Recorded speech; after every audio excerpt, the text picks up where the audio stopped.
In my experience working on films with Barry Levinson, I'm pleased to say that he's always hired actors who were nice people. But that changed when he cast Joe Pesci in Jimmy Hollywood, who I found to be quite rude at times. He was constantly at least an hour late to the set, which is a no-no, and naturally was very annoying to everyone involved in the film, especially the producers. Time is money, and no film wants to go over budget because of a tardy actor. The hair and makeup people complained to me that Joe regularly blew smoke from his cigar in their faces when they were trying to get him camera ready, which obviously wasn't very pleasant for them. But he was the star, so they couldn't say anything to him, and neither could I. Consequently, his rude behaviour had to be tolerated. I often saw the dailies in the screening room at Paramount, along with Barry, other producers, and the cinematographer. The dailies are scenes that are filmed the day before, and usually they want to be checked that nothing needed to be reshot before we moved on to another location. One particular day we watched scenes between Pesci and his girlfriend, played by Victoria Brill, and they were very funny.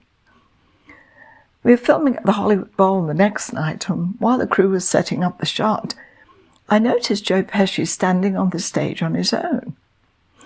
As much as I didn't care for the guy, I felt compelled to tell him how much I'd enjoyed the scenes he'd filmed the previous day with Victoria. "Really? They were good?" he said with almost disbelief. "You were hilarious," I told him. His face lit up, and it was then I saw that he was really just an insecure child with perhaps somewhat of a Napoleon complex who needed to be acknowledged. I felt like putting my arm around his shoulders and saying, "You did good, kid. You really did good."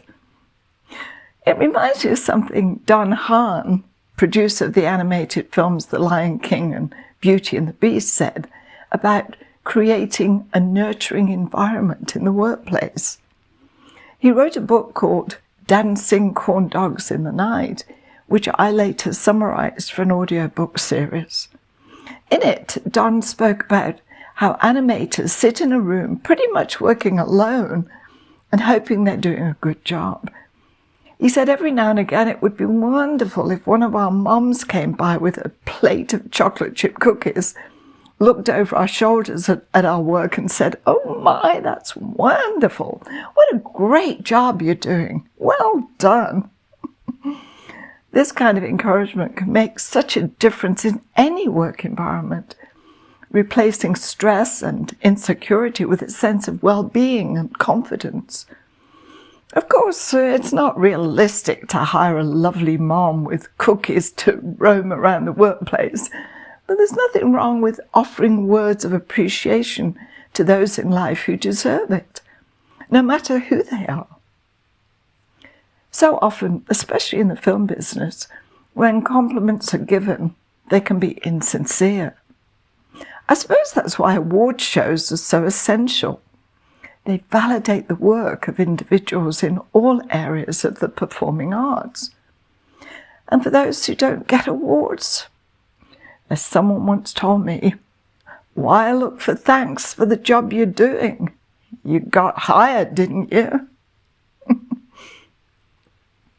I didn't have to say anything to Joe Pesci about his performance, but I'm glad I did, because it gave me more of an insight into his personality and his insecurities.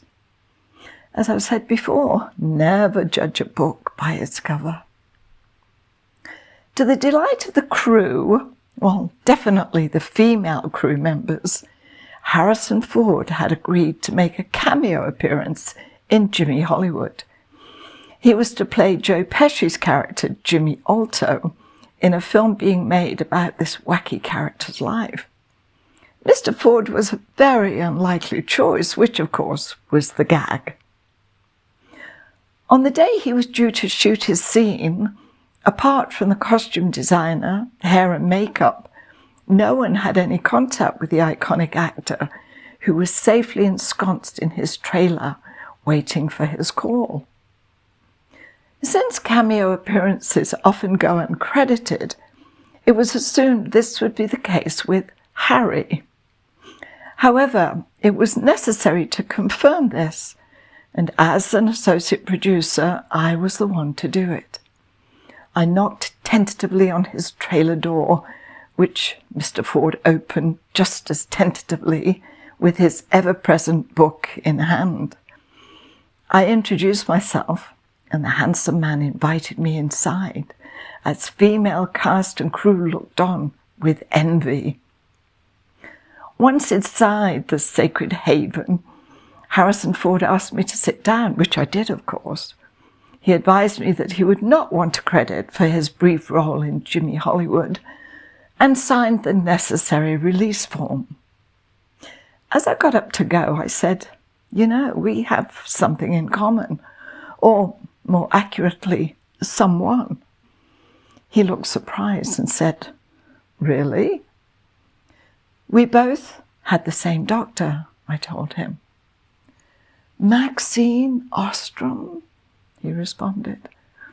I nodded, and he motioned for me to sit down again.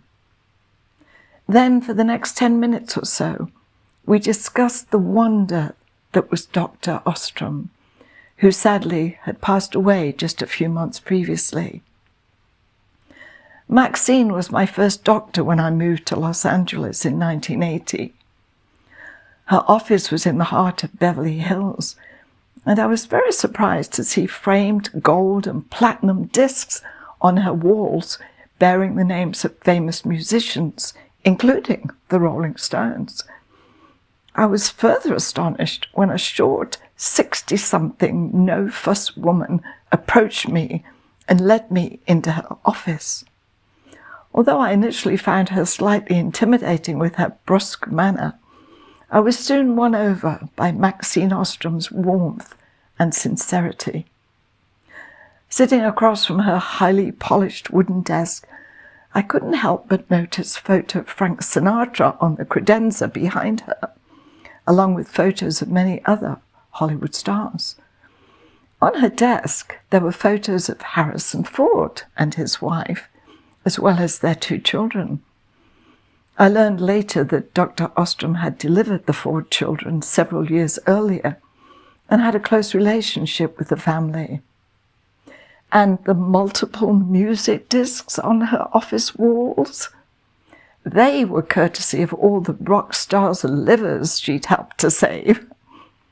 She was an internist at Cedars-Sinai Medical Center in LA, specializing in liver disease, and apparently was the go-to doctor in LA for musicians who tended to abuse drugs and alcohol.